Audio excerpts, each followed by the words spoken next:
listen, educated men. We are tired of people like you. Karma Journal.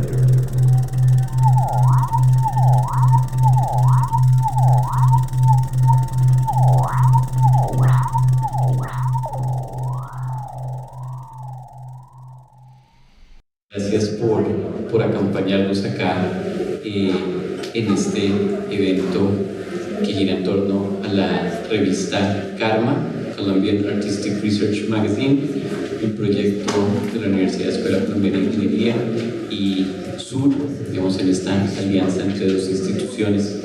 Mi nombre es Camilo Vázquez, voy a estar acá como director del Departamento de Humanidades e Idiomas de la Escuela y voy a ser el moderador de este conversatorio.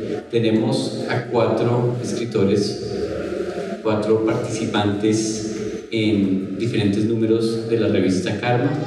Los voy a presentar y después voy a explicar brevemente cómo va a ser la dinámica y la temática que tenemos. Entonces, acá a mi izquierda, Roberto Palomino Arias, padre de familia, filósofo, ecologista y profesor. Sergio Enciso, artista, escritor, traductor y profesor. Jorge Sarmiento, artista bogotano. Felipe Rodríguez, artista y profesor y director de la revista Karma. Este es el lanzamiento de Karma número 2, pero en realidad Karma número 2 es Karma número 3, porque arrancamos con el número 00, ya salió el número 1 y este año sale el número 2, y la temática de esta revista es el antropoceno. Esta revista es especial, sin embargo, porque cuando se estaba preparando ocurrió la pandemia y esto atravesó la temática del antropoceno que estábamos trabajando y nos mandaron a un encierro, y ha sido todo un esfuerzo muy accidentado por diversos elementos poder salir a la luz de nuevo con la edición de la revista. Entonces no vamos a hablar tanto de la revista como tal, sino vamos a hablar de la pandemia y cómo nos interrumpió este proceso creativo y de dónde salen entonces algunos artículos para Karma 2. Entonces van a hablar primero Roberto con esta visión general de cómo fue la pandemia desde el lugar del filósofo, el ecologista y el padre de familia. Luego hablará Jorge explicándonos un poco esta resistencia a lo que ocurrió en la pandemia. Después hablará Felipe con este viaje interior que surge a raíz del encierro, y cerraremos con la participación de Sergio, donde nos cuenta cómo se vivió el duelo y la muerte en la pandemia. Me devuelvo un segundito. Los 4 han sido y son autores en la revista, y de alguna forma u otra sus visiones han estado ahí presentes. Entonces, bienvenido Roberto, y te cedo la palabra. Gracias, Camilo.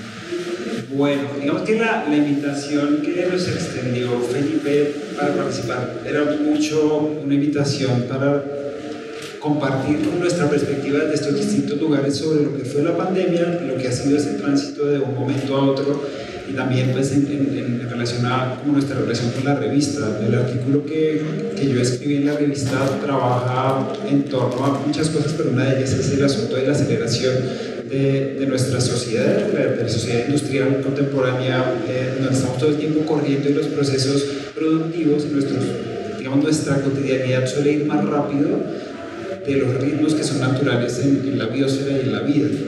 Y entonces, como uno de los temas que quiero nombrar en relación a lo que me parece que fue pertinente y relevante como una revelación que apareció con el proceso de la pandemia, el antes, el durante y el después, fue este asunto de la ralentización de la vida en el momento en el que se detiene de repente la maquinaria gigantesca de producción que es nuestra manera de operar hoy en el mundo. Y ese detenerse, desde mi perspectiva como padre, también como persona muy interesada en procesos de transformación de las lógicas con las que nos relacionamos con el mundo de la producción y con el sentido mismo de la vida como individual hoy, fue muy interesante poder reconocer que lo que parecía imposible era la posibilidad de un cambio en la manera en que operábamos cotidianamente, de repente súbitamente ¡tum!, ocurrió. y que las grandes transformaciones que hemos tratado de generar desde muchas dimensiones y perspectivas a ralentizar como la velocidad del sistema productivo, a volver más amable nuestra interacción con el entorno natural, con el alto que produjo la pandemia se generó una transformación súbita y muy interesante de nuestra manera de estar en el mundo, que nos reveló varias cosas. Yo tengo por acá una copiadina.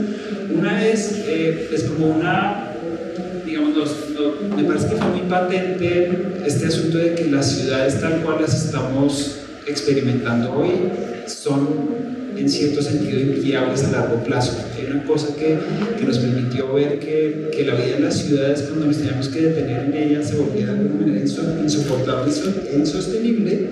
Lo segundo tenía que ver con la relación extraña, tal vez Sergio va a ahondar más sobre esto, pero la relación extraña que tenemos con el fenómeno de la muerte, ¿no? La pandemia nos enfrentó muy abruptamente a muertes masivas de muchas personas y gente tal vez cercana a casi todas las personas, y como el tratamiento mismo que se dio a todas estas muertes fue muy distinto de nuestra relación problemática con este fenómeno que es constitutivo de la vida.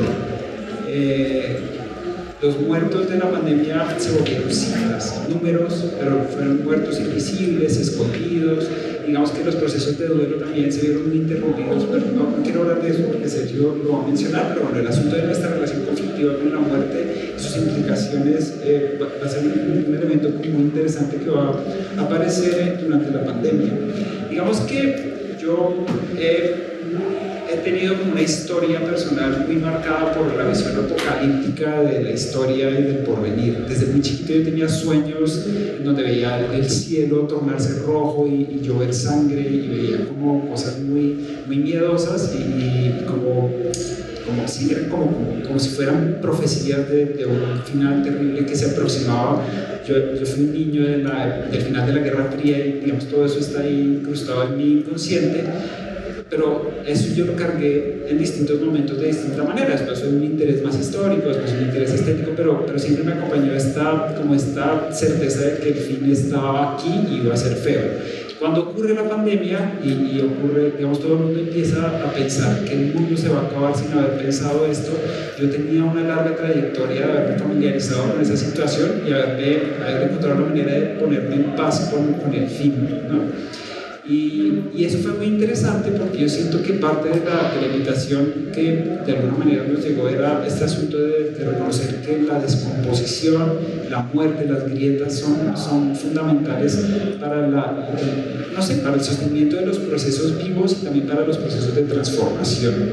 Y fue muy interesante como cuando llega el apocalipsis, este remedio de apocalipsis que fue la pandemia, como que a mí me abrió un horizonte de posibilidades, de diálogos, de interacciones distintas con una cantidad de seres.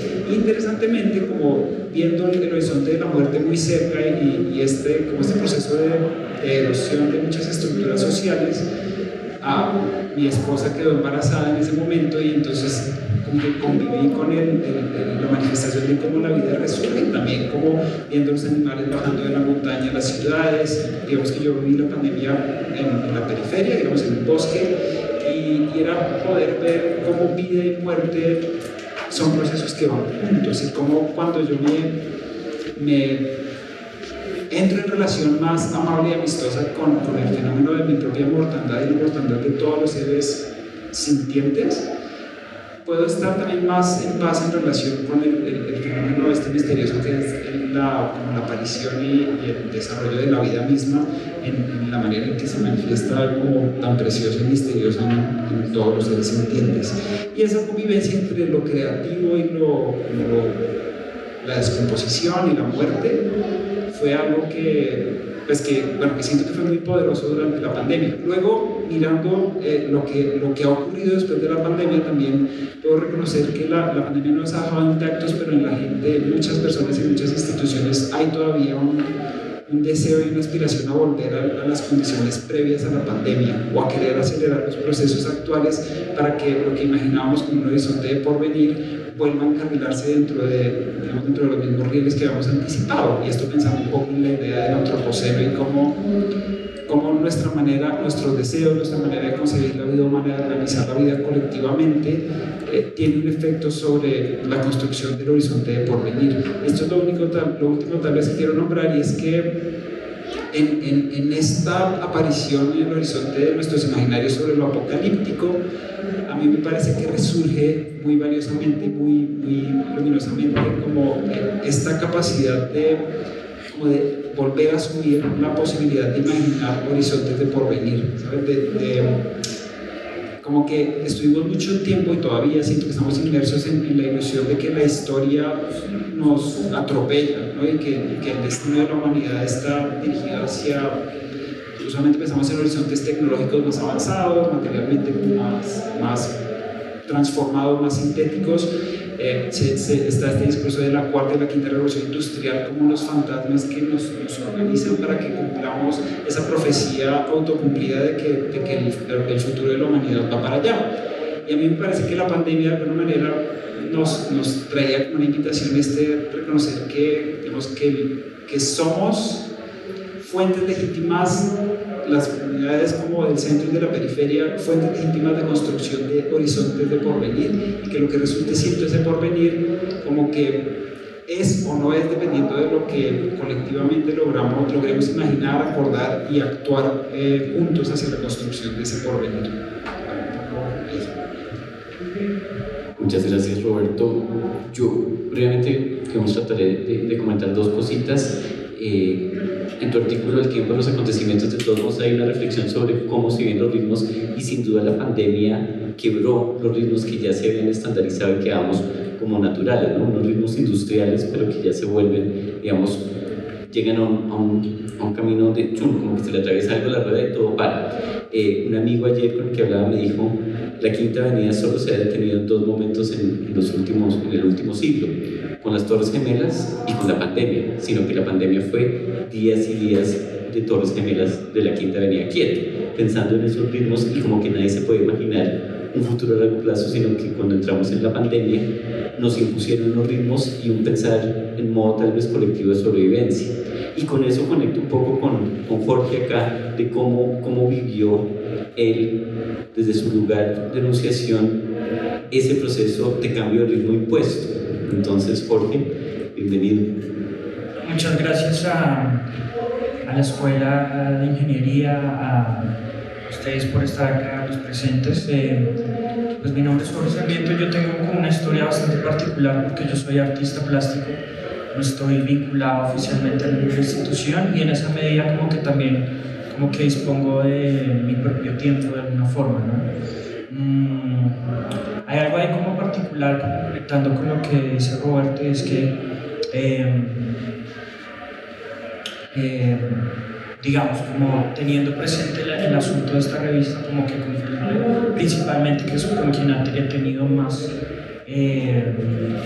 comunicación, pero aquí todos los presentes también, como que nos ha movido, yo creo que como una gran inquietud, porque este pasar rápidamente como la página o el capítulo de la pandemia, casi como a ritmo de la velocidad del aceleracionismo derecha, ¿no? Como, parece como si, es muy raro, ¿no? Es como sin siquiera escribir ese capítulo, ¿no? Es como cuando uno tiene como una mala experiencia y no quiere volverla a recordar ni volver a saber de ella. Es una cosa como en ese sentido, ¿no?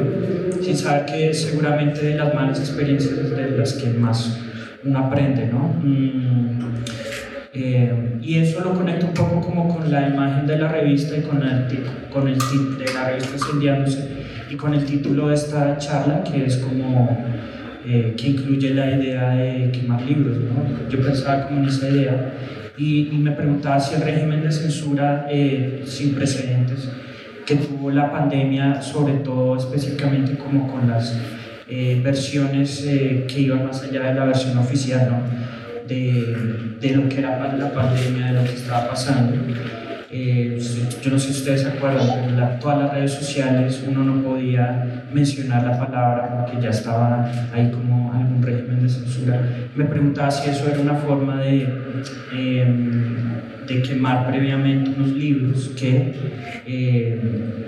que se desincentivaron a escribir previamente, ¿no? Una cosa así era lo que pensaba, algo muy grave, ¿no? Como teniendo en cuenta como el asunto de la libre expresión, que es como de los derechos más básicos, ¿no? Hay una idea ahí como también en relación a eso, y es que pues esta insistencia, por ejemplo, sobre todo con Felipe y en mi caso muy particular de escribir alrededor de este momento tan particular, fue a partir de la experiencia propia, ¿no? Como a partir de una ética y como de escribir la historia propia, pero no solo para determinar lo que pasó históricamente en el pasado, sino de hecho para determinar lo que le va a pasar a uno en el futuro, ¿no? Ese es un ejercicio que hemos estado haciendo recientemente y es algo como muy importante, sobre todo como en este momento en donde la autodeterminación siento que se está viendo como tan amenazada, ¿no? Yo siento que esta cosa de la nueva normalidad, hablamos con Felipe, es como una especie de, como si hubiera un eslogan o un lema de eso, sería como más normales que nunca, ¿no? Yo siento que cada uno como que después de esta pandemia se ha vuelto más sí mismo, ¿no? Se ha vuelto más sí mismo y se ha retraído, ¿no? A partir como de muchos miedos que despertó la pandemia, ¿no? Hay una cita por ahí de Walter Benjamin que nosotros encontramos como entre las citas como importantes como el grafiti, etcétera, y es como la catástrofe es que todo siga igual. Y en el proceso la vinculábamos con otra cita que es mucho más que va hacia uno y que dice como, aunque nada cambie, si yo cambio, todo cambia. Hay varios autores ahí que se las indican esa cita, pero en relación a eso pues paso un poco a decir un poco cómo fue mi posición de la pandemia, ¿no? Como decíamos acá, yo sí me resistí al régimen de control de la pandemia y como nunca en mi vida me la pasé en la calle. Hubo una fecha muy particular que es el 21 de noviembre del 2019. Yo vivo en el centro y yo no sé si se acuerdan, pero esa fue como una de las fechas más fuertes en términos como en términos de destrozos de la ciudad en relación al marco del paro nacional, ¿no? Ahí ocurrieron como unos acontecimientos que yo vi de frente y que nunca fueron registrados por los medios, de hecho ni siquiera había policía, y de hecho eso fue una de las condiciones que comenzó a determinar una noche que fue tremendamente peliculera, digamos, en el sentido de esas películas que uno ve como el domingo cuando está aburrido, que son totalmente de acción. Yo nunca pensé que iba a vivir eso tan de frente, ¿no? Entonces, todo incendiado, las calles tapizadas de piedras, la gente, como no había policía, la gente se enloqueció en el centro y comenzaron a romper vidrieras y comenzaron a haber robos así masivos, pero así mismo comenzó gente a hacer de policía en el centro, entonces era como un juego de policías y ladrones.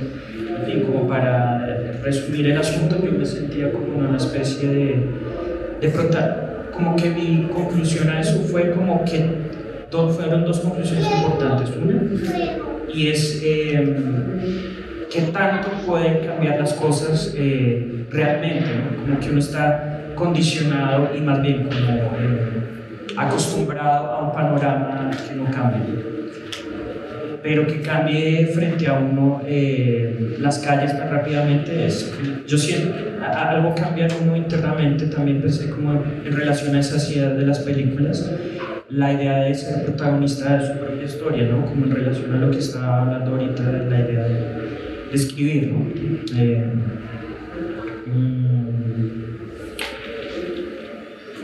Sí, y aquí hay una cita que quería traer en relación a un carácter positivo de la destrucción. Es de un texto que se llama El carácter destructivo de Walter Benjamin, como para que se entienda un poco más cómo esta noción, ¿no?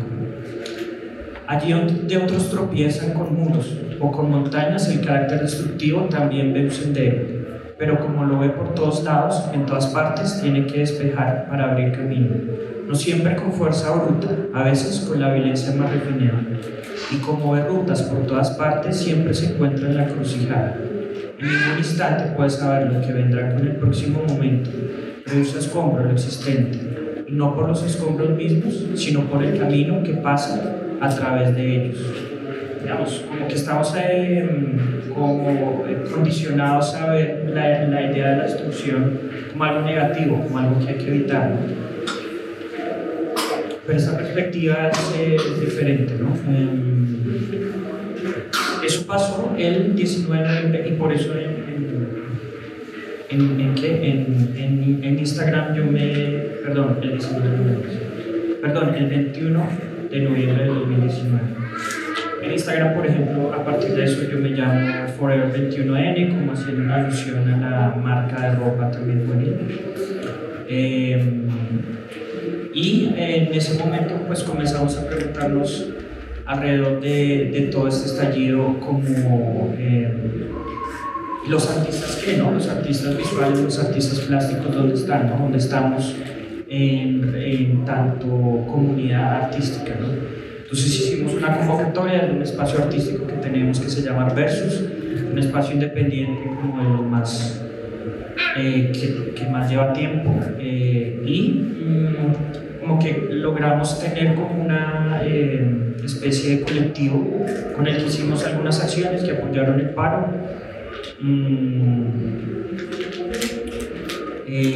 Pero pues llegó el 25 de marzo del 2020, que fue la fecha donde se determinó que iba a comenzar una cuarentena, ¿no? Que se elongaría y ya todos sabemos la historia, pero pues yo sí ahí yo sentí como una gran ¿cómo se llama eso? Decepción, creo que es la palabra, porque toda la gente con la que yo estaba haciendo cosas en la calle fue a hundirse en calamidades domésticas, tipo como que la novia por vivir conmigo tanto tiempo se tuvo que ir, o al contrario, me tuvo que divorciar, etcétera, etcétera. Entonces la gente con la que yo estaba resultó con esos problemas y se me hizo un choque muy fuerte, ¿no? Y caí como poseído por el espíritu de la época, ¿no? Seguramente a muchos nos pasó aquí el asunto de la depresión, ¿no? Que es una cosa como bastante incapacitante, más allá de lo que se cree, ¿no? Entonces yo comencé a salir solo, pero por una idea como muy, ¿cómo se diría? Como muy potente, ¿no? Que muy rápidamente, como ahí mientras uno estaba deprimido, dándole el scroll del celular, viendo cosas, encontré un artículo muy pequeño donde mencionaba a Slavoj Žižek y a Naomi Klein, dos teóricos, pensadores, filósofos contemporáneos como importantes y más bien como reconocidos, que decían que históricamente cuando pasaban estos momentos de crisis aumentaba la represión y el poder se empoderaba mucho más, ¿no? Entonces, pero decían que asimismo en estos momentos de represión pasaba una fuerza inversa y que era como una especie de estallido de movimientos de emancipación, ¿no? Que salían disparados con una fuerza cercana a la misma represión, ¿no? Entonces eso me quedó en la cabeza y pasó otra idea ahí como importante, y fue que en este asunto como que se quejaba y realmente quien más me quedaba era con Felipe, y Felipe me dio una idea como tremenda, como que me dijo bueno, yo lo conozco usted principalmente por ser artista, ¿no? ¿Por qué no responde artísticamente a esta contingencia? Y eso fue una idea muy creativa que me determinó a hacer un poco lo que están viendo en las imágenes. Eso fue como una especie de acción de largo aliento, como de resistencia como digo, a la idea de no salir a la calle, a la idea de no reunirse, a la idea del distanciamiento social. Lo que hice fue todo lo contrario y yo seguí marchando con una bandera, como que es una subversión del logotipo del M19. Esa subversión dice parásitos gusanos, espere COVID-19. Eso viene como de la primera presentación pública del movimiento M19 que ocurrió en las páginas de los periódicos, como en forma de avisos publicitarios, como con esos eslogans. Y con eso estuve como en 17 marchas durante toda la pandemia, en las cuarentenas, cuando nadie puede salir, supuestamente. Y eso salieron como 60, 70 fotos como hechas por otros, sobre todo un círculo de comunicadores independientes que rodean las marchas sociales en sus propios Instagram, y aparecí en varios medios grandes, etc. Pero para cerrar un poco la idea, sí, como que eso fue lo que hice, ¿no? Como que principalmente, y también hicimos otras intervenciones que después con Felipe hablaremos un poco más. Muchas gracias, Jorge, y creo que conecta bien para la intervención de Felipe, donde hablamos como del encierro y volver a salir. Teniendo un poquito en cuenta el tema del encierro y de salir ahorita de la sala, nos toca acelerar un poquito las intervenciones. Entonces, Felipe, bienvenido. Bueno, pues gracias. Pues sí, yo digamos que pienso que la idea cuando hacemos esta revista es hacer la versión 2, como que esto es como unos puntos de enunciación, que a mí me interesa que nos reunamos, ¿no? Y tal vez debería decir esto al final, pero si quieren después conversar el tema, como el que quieran, podemos como salir a algún lado y sentarnos, o ir a algún espacio público o una tienda y seguir hablando como este tema como de post-pandémico, ¿no? Digamos que no me voy a ampliar, sería como 25 puntos, conceptos para decir en pocos puntos, pero digamos que voy a hablar de mí, porque tal vez, pues sí, digo la revista, pero voy a hablar de mí. Y es como que, digamos, con lo que Jorge decía, yo estuve también antes del toque de queda, que nos confundí. Es bueno decir que no fue una cuarentena, era un toque de queda, y el toque de queda se difuminó en una cuarentena, ¿sí? Y en mi caso personal, digamos que yo vivía en un lugar como clase media, revista, Chapinero Alto, y en ese momento mi apartamento quedó en construcción y me tocó volver a vivir con mis papás, y eso es una locura, ¿no? Y también es un privilegio no hacerlo, ¿no? En Colombia la gente vive en un piso, otro piso, otro piso, otro piso, y nunca tiene la posibilidad como de dejar de ser el hijo, ¿no? Como esa abstracción. Y volver a la casa, digamos, en un momento tan duro, porque yo no tenía donde vivir, no podía volver los obreros, no era habitable, no podía entrar, como tanto cariño, y al mismo tiempo volverse a encontrar con la institución familiar, que es un problema total, ¿no?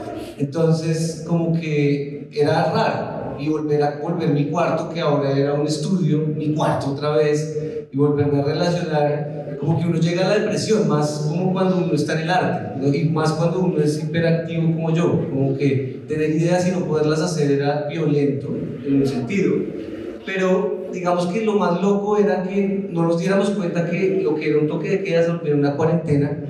Y pues otra vez vivir con los papás es no solamente un montón de problemas más graves, pero el miedo a creer que uno los va a matar, ¿no? Entonces yo decía, yo soy autónomo, pero después no soy autónomo porque me da miedo, ¿qué pasa si los mato? ¿No? Como, wow. Entonces era una situación difícil y de mucha depresión. Hablando de eso con las personas que hablábamos, era con Jorge, y de las personas que ayudan a uno a entender que uno es como un sistema y no una individualidad, o sea, como distinto a como uno piensa, o por lo menos mis procesos anteriores, donde estuve rodeado de procesos grupales que devenían en individualidades, es decir, nos agrupamos porque yo tengo una agenda individual muy loca, ¿no? En vez de pensar una estructura social que abogue por lo colectivo, porque eso va a garantizar lo individual, ¿sí? Como que jugamos a la inversa, y entonces empezamos a tener que el tapete, que la cosa, que desinfectarse, eso es gravísimo, porque era pensar que cualquier cosa que no es uno es un riesgo. Y Colombia es muy jueputa, porque es que, digamos, si uno piensa en Colombia es como violencia y sangre todos los días, toda hora desde que soy chiquito. O sea, yo cuando era chiquito era como bombas en el bulevar, bombas no sé qué, y eso no nos daba miedo. Yo comía frijoles viendo masacres y después padres e hijos, ¿no? Pero un virus que no entiendo y que todavía no estoy seguro qué pasa, ¿no? Límpiate los zapatos, qué huevonada, eso sí me da pánico, pero lo que pasa en la calle no me da pánico. Y en ese momento yo pensaba, y ahí pensaba un poco en esta edición de la revista que la pensábamos antes, y era, no sé, atravesar las realidades de la ventana me parece incluso violento conmigo mismo, como ¿cómo puedo salir? Y era difícil, porque uno estaba en la mierda, y hoy en día todavía estamos en la mierda cuando salimos y uno ve a la gente es como, puta, no estamos hablando de esta vaina. Y digamos que en ese punto, y ahora sí, pues como que tal vez las únicas cosas que me salvaron fueron la gente con la que me agrupé y el arte. Como que el arte, si ven ahí, digamos, el tapete de limpieza social, tenía que ver con eso, porque la limpieza social que es también tan bogotana, ¿no? Y uno encerrado con miedo a un virus, ¿no? Y esta cosa de quédese en casa. ¿Quién tiene casa en Colombia? Hay que ser un hijo de puta para decir quédate en casa, ¿no? O sea, pues, no sé. Y entonces era como, wow, ¿cómo salgo? Entonces ese tapete significaba más que para el mundo, para mí, un portal entre el adentro y el afuera, entre el miedo a volver a salir. Y fue difícil porque hay dos obras, la otra que hicimos con Jorge, que fue quemar el Zoom, transmitido por Zoom, y en dos momentos que no voy a explicarlo tanto, pero el primero era en el Bogotazo, porque era con Bogotá Zoom en el pero en otro sentido con la virtualidad, ¿no? Y entonces entregamos volantes el 9 de abril para un evento el 1 de mayo, que es el Día del Trabajo, y les decíamos que había una plataforma increíble nueva para ver cosas, y simplemente fue quemar el logo de Zoom en vivo y en directo para la gente que se conectó ese día. Y yo creo que uno tiene que pensar en qué pasó, porque si nos aislamos. El bogotano un poco es una persona que nunca sale de la casa al trabajo, eso es un Uber, ¿no? Del trabajo al bar, del bar al restaurante, pero el espacio público lo hemos perdido, y fue la pandemia la que nos permitió responder a eso. Entonces yo creo que en ese encierro inicial yo pensé en una cosa, y era cómo accedemos a los 5 elementos, que era una pregunta que estamos pensando con la próxima revista que viene. Entonces yo pensé, el agua llega en forma de factura, ¿no? La luz llega en forma de factura, la tierra llega en forma de declaración de renta, y el día que me quede sin trabajo puede que me la quiten. ¿Qué tanto sé prender un fuego? Pensaba yo en ese momento, como ¿qué tanto sé acceder al agua? ¿No? Sabiendo que incluso en Bogotá todavía no todo el mundo tiene agua, ¿no? Y el aire pues es una cochinada, y también es como lo social para mí, como cuando nos reunimos. Y entonces pensé que vivimos en total dependencia. Vivimos en dependencia en el sentido de que si ustedes dejan de trabajar, y específicamente si son clase media, van a empezar a sufrir el acceso a lo más vital, que son los 4 elementos, pues el agua, ¿no? La casa. Si yo compré una casa pero dejo de pagar impuestos, me la van a quitar, ¿no? Entonces, ¿cuál es nuestra autonomía? Y en ese momento nos decían como las instituciones nos fallaron. Sí, sabemos todos que se construyeron en base a acciones primitivas iniciales que nos permitieron sobrevivir, pero hoy en día las instituciones lo único que hacen es todo lo contrario, ¿no? Entonces, como que para mí, igual cerrando acá porque tenemos poco tiempo, algo que quería decir era como que lo más importante para mí es como agruparse, ¿no? Como encontrarse, pero encontrarse no en un sentido como forzado, sino como lograr, digamos, como perder el miedo, porque a pesar de la depresión, digamos que la cosa era que venía de atrás, había cosas que no están mal, pero la rutina, y entonces empezaron esta mierda de hay que reinventarse. ¿Qué es esa mierda?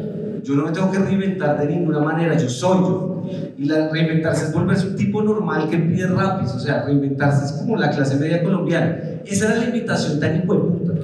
Y para mí fue como, y entonces un poco la invitación siempre para mí con las revistas es como a encontrarnos, ¿no? Desafortunadamente mis 29 puntos no los voy a poder desarrollar todos.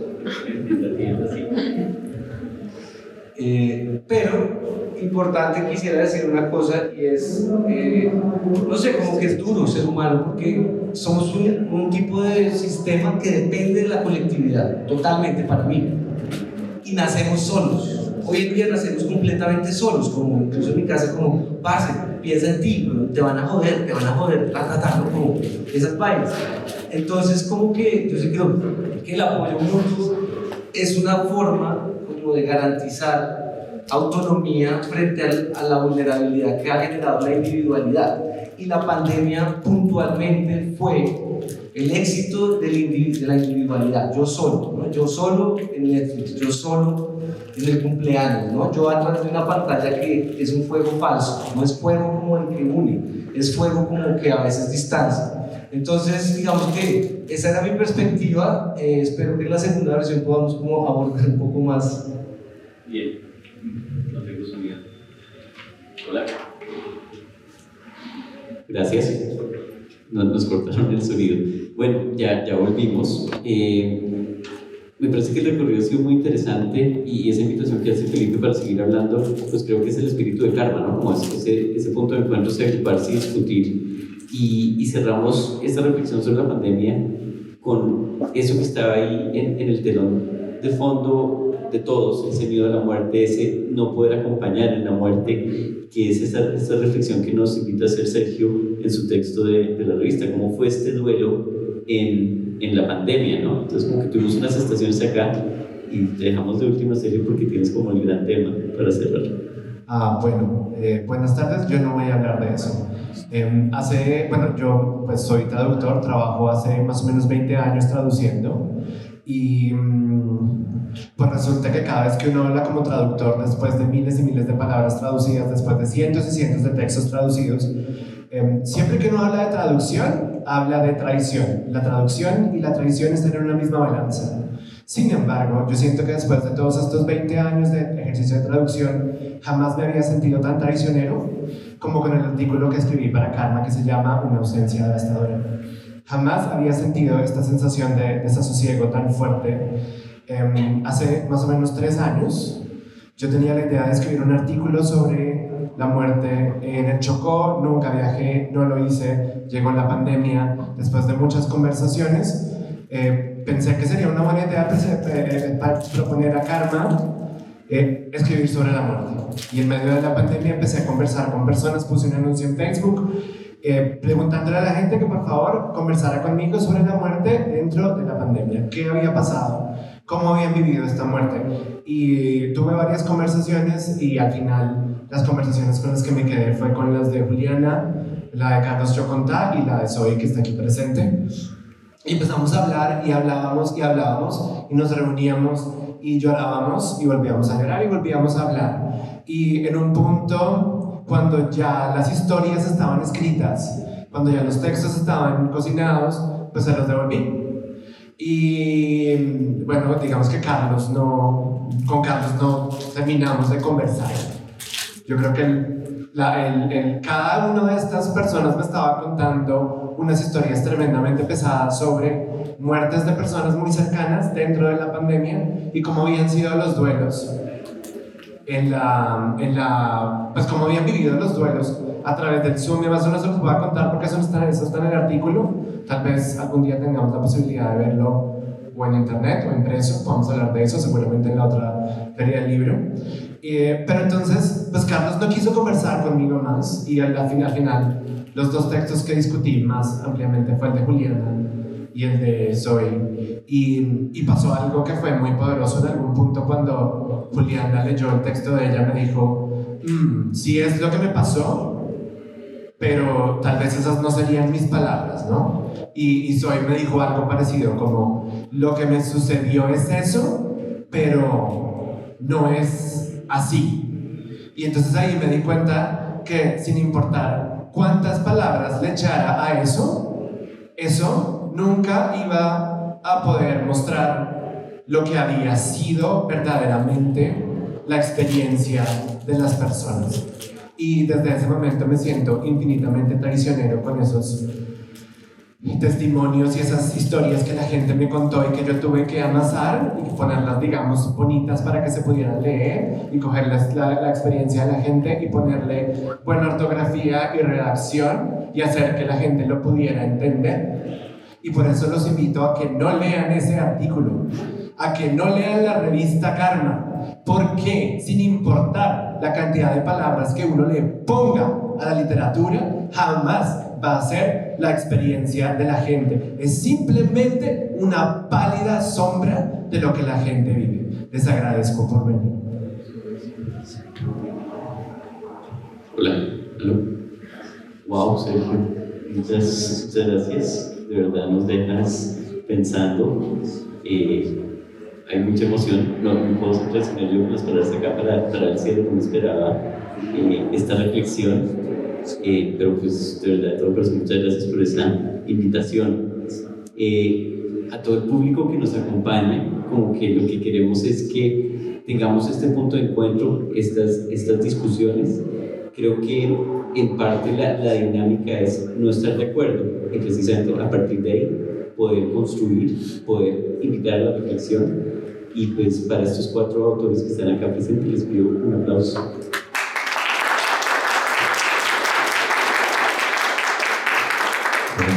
Bueno, pues gracias Sergio por el feedback, podemos hablar ahorita porque hay tiempo para pensar cosas. Y quiero agradecerles a todos, a mi hermano que no está acá, Santiago Rodríguez, porque pues ha hecho el diseño y bueno, pudo estar, a Sergio que hace parte también del comité editorial y pues a los autores, digamos a Jorge, a Roberto, como por el esfuerzo. La revista saldrá idealmente el próximo mes. Ahí pueden ver en la pantalla, en la última imagen más adelante, los artículos que vendrían. Y pues muchas gracias. Realmente me parece vital tener estas conversaciones. Estoy emocionado de realmente poder desarrollar los puntos que tenemos acá en la versión 2 de esta misma charla, cuando esté la revista y cuando hagamos el lanzamiento. Sí, pues gracias. Gracias. Yo quisiera como cerrar por mi parte, como haciéndome una pregunta y es como dice Roberto, ¿no? Como si se me la pregunta si atravesamos este apocalipsis y seguimos acá, pero ¿de qué forma seguimos? Si seguimos igual, ¿no? Entonces quería citar muy rápidamente un pequeño párrafo de la ponencia de ayer de Fernando Vallejo, que es muy corto, pero muy al caso, ¿no? Dice así: Colombia tiene la costumbre de olvidar y yo el efecto de recordar. Paso por ti, Porky, y por la falsa pandemia del coronavirus, su gallinita de los huevos de oro que le cayó del cielo, inventada por la prensa internacional para llenar espacio y aprovechada de inmediato por los gobernantes para embosalar y confinar países y gobernar por decretos, y por la corrupta industria farmacéutica para vender sus inútiles tests y sus inciertas vacunas. Más muertos produce el hambre en el mundo que estos 7 millones que le atribuyen al coronavirus. Después del judeocristianismo, el maometismo y el fútbol, el coronavirus o COVID es el 4º lavado de cerebros más grande que haya padecido el hombre. ¿Quieres decir algo? Bueno, pues muchas gracias a todos los presentes, a la editorial de la escuela, a la revista Karma y a ustedes por acompañarnos.